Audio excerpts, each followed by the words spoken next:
আসসালামু আলাইকুম। কেমন আছেন সবাই? আশা করি আল্লাহর রহমতে পরিবার পরিজন নিয়ে সবাই ভালো আছেন। আমিও আলহামদুলিল্লাহ ভালো আছি।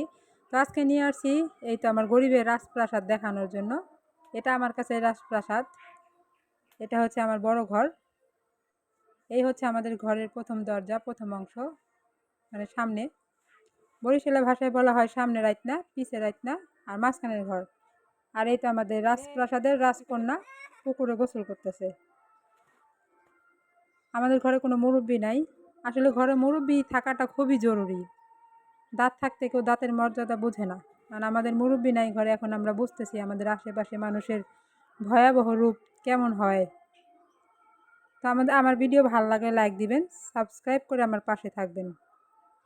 তো শ্বশুর শাশুড়ি যার আছে সেবা করেন, যার মা বাবা আছে সেবা করেন। আমাদের হারায় এখন আমরা বুঝতেছি কত যে কষ্ট। এটা হচ্ছে সামনে রাইত না, এটা হচ্ছে আমার মেয়ের পড়ার টেবিল। আর এই আমাদের বড় ঘর। এই তো আমাদের তেমন জিনিস নাই, সামান্য জিনিস। এই নিয়ে আমরা আলহামদুলিল্লাহ ভালো। কিন্তু আমাদের ঘরে কোনো মুরব্বি নেই, সমস্যা একটাই।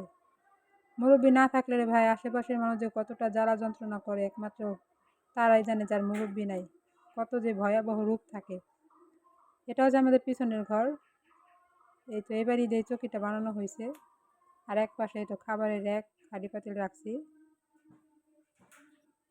এই তো আমার সামান্য জিনিস। আর এই তো পুরান কাপড় চোপড় দিয়ে তো লাভ বালিশ বানাবো, তাই একটা বানাইছি, আর একটা বানানোর জন্য কাপড় রেডি করছি। এই তো আমার জিনিস, আমার ছোট্ট ঘর। সবাই দোয়া করবেন। এই আমার রান্নাঘর। এই রান্নাঘরটাও এই ঈদে উঠানো হয়েছে, পুরোপুরি কমপ্লিট হয় নাই। আসলে এক আর ইনকাম দিয়ে এত কিছু হয় না। এই তো আমাদের পাখি, আমার পাখির জন্য সবাই দোয়া করবেন, আমাদের জন্য দোয়া করবেন, আমরাও দোয়া করি। ভালো থাকবেন সবাই। আল্লাহ হাফেজ।